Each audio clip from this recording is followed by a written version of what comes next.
Hello everyone, I am back with the next video. So dear viewers, कल की video से continue करते हुए एक क्वेश्चन हमारा लास्ट में रह गया था. वो है जैसा कि आप स्क्रीन पे देख पा रहे हैं, ये है नेट 2020 का क्वेश्चन. और this is the concept of education which will be assented by Vedanta philosophy.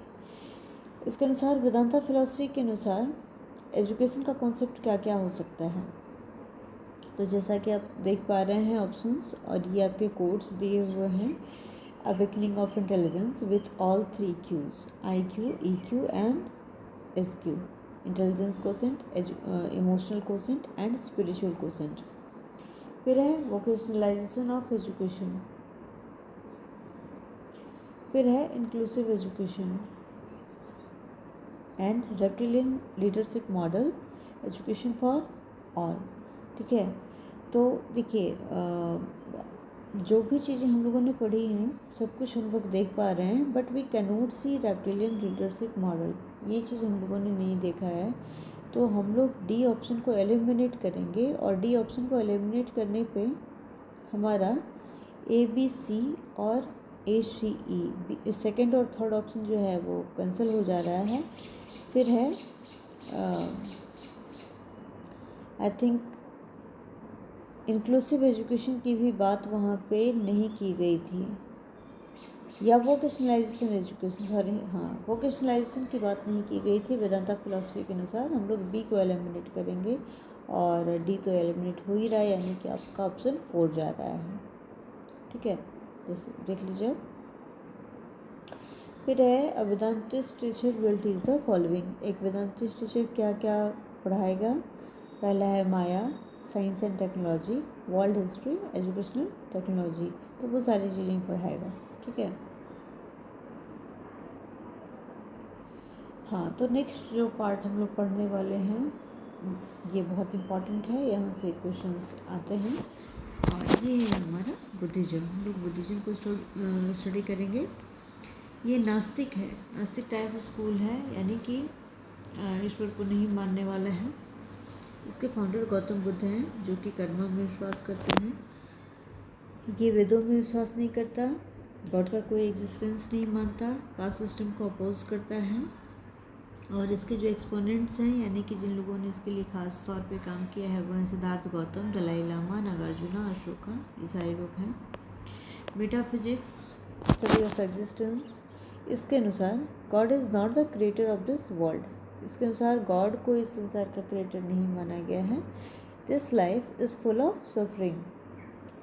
इस लाइफ को फुल ऑफ सफरिंग माना गया है, जिससे हमें मुक्त होना है, और मुक्त होने के लिए हमें निर्वाण प्राप्त करना है. ठीक है, जिसे हम लोग लिबरेशन कहते हैं. एपिस्टेमोलॉजी में है to become well aware of the environment, the sufferings. अपने इन्वायरमेंट को जानना है और अपने सफरिंग्स को जानना है. सफरिंग्स क्यों है, इसके इन सारी सफरिंग्स के पीछे क्या वजह है, इन सारी चीज़ों को हमें जानना है. ठीक है. फिर है ट्रू नॉलेज और एनलाइटनमेंट, जिसे हम लोग वास्तविक ज्ञान कहते हैं. Can be obtained when we get details from the desires of this world. संसार का वास्तविक ज्ञान तभी प्राप्त हो सकता है जब हम लोग संसार के सारे डिजायर्स से मुक्त हो जाएं. There are 8 fold path. 8 fold path यहाँ पे बताया गया है. अष्टांग मार्ग टू अटेन ट्रू नॉलेज. अष्टांग मार्ग बताए गए हैं, जिसको फॉलो करके हम लोग वास्तविक ज्ञान को प्राप्त कर सकते हैं. एक्सोलॉजी में है, और ये अष्टांग मार्ग हम लोग आगे देखने वाले हैं. एक्सोलॉजी में है आपका non attached action. Non attached action में मतलब कोई भी काम हम लोग करें तो हमारा जो कर्तव्य है हम लोग वो करें, लेकिन कोई इमोशनल अटैचमेंट ना रहे. Extension of worldly passion. किसी भी वर्ल्डली पैसन का एक्सटेंशन हो, यानी कि संसार से कोई तरह का लगाव ना रहे, है ना. और संसार में जो भी चीज़ें हैं उसका हमें कोई उसकी हमें कोई चाहत ना रहे. फिर है truth, non violence, good conduct. ये सारी चीज़ें भी फॉलो होनी चाहिए. 4 नोबल ट्रूथ्स बताए गए हैं, जिसे हम लोग आर्य सत्य कहते हैं, प्रेजेंटेड बाय बुद्धा. ये हैं there is suffering, suffering, cause of suffering, cessation of suffering and path to the cessation of suffering. Suffering यानी कि दुख। फिर है कॉज ऑफ सफरिंग, दुख है तो उसका कारण भी है, उसे हम लोग कहते हैं दुख समुदाय। फिर है सेसेशन ऑफ सफरिंग, इसका टर्मिनेशन भी हो सकता है। जो भी दुख है उसका कारण है, तो कारण को अगर हम लोग हटाएंगे तो उसका टर्मिनेशन होगा। और there is a path to the cessation of suffering, cessation करने के लिए भी एक पाथ है जिसे हम लोग दुख मार्ग कहते हैं। ठीक है, तो हिंदी में बोलें तो दुख, दुख समुदाय, दुख निरोध, दुख मार्ग। ठीक है, और इंग्लिश में आप देख रहे हैं स्क्रीन पे।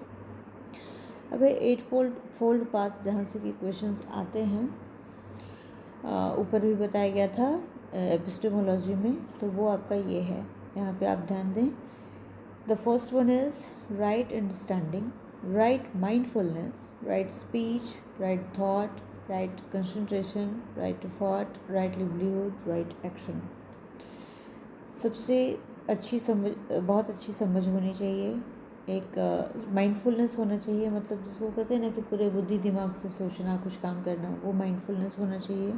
स्पीच, आपका वक्तव्य जो हो बहुत अच्छा हो, थॉट बहुत अच्छी हो, कंसंट्रेशन लेवल बहुत अच्छा हो, जो काम आप करते हैं उसका एफर्ट बहुत अच्छा हो, अच्छा जीवन यापन हो और अच्छा कर्म हो।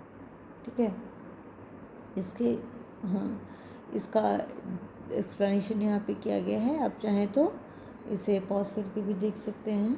Right understanding, understanding that the 4 noble truths are noble and true, इसके अनुसार जो 4 नोबल ट्रूथ्स ऊपर हम लोगों ने देखे उसे हमें सही मानकर चलना है।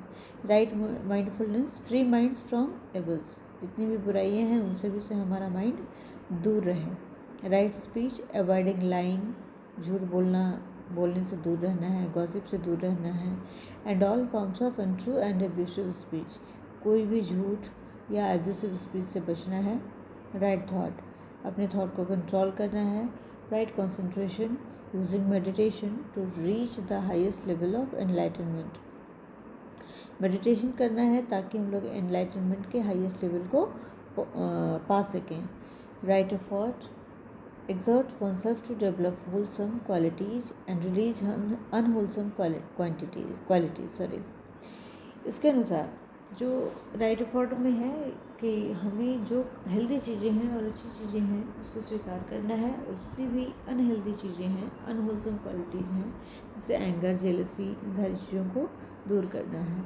राइट लिवलीहुड और conduct, respect life, stay honest and ethical,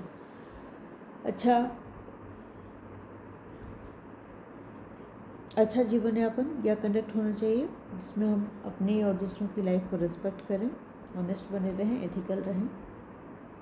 और राइट एक्शन, जो भी काम करें अच्छा करें, work for the good of others, लोगों के बेहतरी के लिए काम करें। अब क्लासिफिकेशन ऑफ बुद्धिज्म स्कूल, तो बुद्धिज्म जो थॉट है या तो एक जो फिलॉसफी है, इसकी क्या क्लासिफिकेशंस हैं तो आगे देखते हैं। ये 2 हैं। पहला है आपका हीनायान स्कूल। हीनायान स्कूल जो है ये जो है ओल्डर फॉर्म है। ठीक है, जो एक्यूरेट जो वर्जन है वो यही है। Ashoka was the chief patron और सपोर्टर, इसके चीफ पैट्रन अशोका रहे हैं। इनके बारे में भी आप लोगों ने सुना होगा, जिन्होंने कलिंगा वार के बाद बुद्धिज्म को अडॉप्ट किया था और इन्होंने बुद्धिज्म को काफ़ी ये आगे बढ़ाया है। ठीक है, वो खुद भी इसके अनुयायी बने। ये है the lesser vehicle, smaller segment, more conservative, orthodox, old form. ये सबसे ओल्ड फॉर्म है, ऑर्थोडॉक्स तो है ही, सबसे ज़्यादा कंजर्वेटिव है। कंजर्वेटिव होने का सेंस है किसी भी तरह के चेंज को नहीं मानने वाला, मतलब ओरिजिनल फॉर्म में है ये। ठीक है, स्मॉलर सेगमेंट है, कहने का मतलब है इसके जो अनुयायी हैं वो बहुत कम संख्या में हैं। It's followers believed in the original teaching of Buddha, जो बुद्धा की जो ओरिजिनल टीचिंग है उसको ये लोग फॉलो करते थे। Salvation through self discipline and meditation, self discipline और मेडिटेशन के थ्रू सल्वेशन को गेन करना है। Believe in liberation of individual self rather than collective whole. और यहाँ पे अगर लिबरेशन की बात हो रही है तो लिबरेशन हमें कलेक्टिव होल में प्राप्त नहीं करना है, बल्कि इंडिविजुअली गेन करना है। क्योंकि यहाँ पे ये जो लिबरेशन है वो बहुत हाई लेवल की कंसिडरेशन की बात है, तो ये जो है अकेले में ही ज़्यादा बेहतर हो सकता है। वैसे तो इंडिविजुअली हर लोग करें तो एक कम्युनिटी में होगा, लेकिन अगर इंडिविजुअली किया जाए तो ये सही ढंग से हो पाता है। They did not believe in idol worship. Idol worship यानी मूर्ति पूजा पे ये लोग विश्वास नहीं करते थे। They consider Buddha as a human, और बुद्धा को ये लोग ह्यूमन मानते थे, भगवान नहीं। एक ऐसा इनलाइटेंड पर्सन मानते थे जिसके पास सारी नॉलेज है। Dominated by थर्वेदा। थर्वेदा एक थॉट है, उसको ये लोग फॉलो करते थे। The tradition of the elders, है ना, इसमें एल्डर्स को ज़्यादा रिगार्ड किया गया है। फिर है ये लोग पाली लैंग्वेज यूज़ करते थे और ये साउथ इंडिया में प्रिवेल हुआ था। ठीक है, अब है इसके 2 सबसेक्शंस बताए गए हैं। फर्स्ट है वैभाषिका और श्रौतांत्रिका, नाम याद रखेंगे। फिर है सेकंड है पार्ट है इसका महायान स्कूल। महायान स्कूल जिसके चीफ पैटर्न है कनिष्का। ये द ग्रेटर बैकल है, मोर लिबरल है, larger segment of Buddhism, new form है ये। ठीक है, मतलब पहला जो कंजर्वेटिव फॉर्म था वो थोड़ा मॉडिफाई हुआ, कुछ इसमें जो बहुत ज़्यादा कंजर्वेटिव रूल्स रेगुलेशन से उसको हटाया गया और ये थोड़ा सा न्यू वे में इसको यूज किया जा रहा है और ये ज़्यादा लोगों के द्वारा फॉलो किया जाता है इसको, इसलिए इसे ग्रेटर बैकल या ज़्यादा लिबरल माना गया है।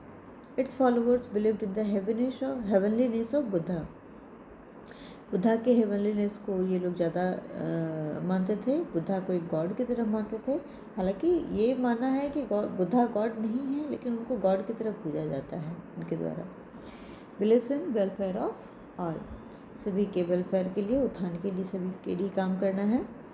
Salvation through the grace and help of Buddha and Bodhisattva enlightened being. ये salvation through the grace and help of Buddha and Bodhisattva, अगर सल्वेशन प्राप्त करना है तो बुद्धा की जो टीचिंग्स हैं उनकी हेल्प से, या बोधिसत्व जो इनलाइटेंड पर्सन्स होते हैं उनके हेल्प से सल्वेशन को गेन करना है। ये लोग थोड़ा बहुत आइडल वर्शिप में विश्वास करते हैं और आइडल वर्शिप में भी बुद्धा की ही जो आइडल्स होते हैं उन्हीं को ये लोग मानते हैं। फेवर्ड संस्कृत लैंग्वेज को ये लोग फॉलो करते हैं और नॉर्थ इंडिया में इसका प्रिवेल हुआ है। और इसके 2 सब्जेक्शंस हैं महायाना के, वह है माध्यमिका एंड विज्ञानवाड़ा। ठीक है, 2 और नाम है जिसको कि सेम ही चीज़ों का 2 नाम है, शून्यवाद और योगाचार। ठीक है, तो नाम के हिसाब से भी याद रख लें आप लोग। फंडामेंटल प्रिंसिपल्स ऑफ एजुकेशन में है education in democratic atmosphere. Democratic atmosphere में एजुकेशन देने की बात की जा रही है। कोई लग्जरियस थिंग स्टूडेंट के लिए नहीं होनी चाहिए और इनका मानना है कि कोई भी चीज़ संसार में परमानेंट नहीं है और इनका एक मेन प्रिंसिपल है मध्यमा प्रतिपादा। इसका मीनिंग है मिडल पाथ। ठीक है, इसका मतलब है कि हर समस्या का समाधान होता है और कभी कभी हम लोग समाधान तक नहीं भी पहुंच पाते हैं, तो हमेशा एक मिडिल पाथ एग्जिस्ट करता है। A ritual called Pabaja was necessary for admission to a monastery for education। ठीक है, एक रिचुअल होता था पबजा जो कि मोनेस्ट्रीज में, जो कि इनका स्कूल होता था, वहाँ पे एडमिशन के लिए होता था और educational period for this phase was 12 years. यहाँ पे जो पूरा ड्यूरेशन होता था 12 साल का होता था और फिर 20 साल के बाद Upasampada ritual was perform to gain an entry into higher education. एक संस्कार करवाया जाता था हायर एजुकेशन में जाने के लिए। फिर है त्रिपिटक जिसको कि 3 बास्केट्स भी कहा गया है। इसमें 3 चीज़ें हैं, विनय पिटक, सुत्त पिटक और अभिधम्म पिटक। विनय पिटक जिसमें रूल्स ऑफ कंडक्ट आते हैं, सुत्त पिटक जिसमें बुद्धा सरमन्स, रिलीजियस और मोरल टॉक, बुद्धा ने जो भी अपनी बातें कही हैं, टीचिंग्स दिए हैं, वो सारी इसमें आती हैं। अभिधम्म पिटक में exposition, explanation of philosophical theories, जो भी फिलोसफी जिन्होंने बताई है उसका एक्सप्लेनेशन और एक्सपोजिशन है इसमें 3rd पार्ट में।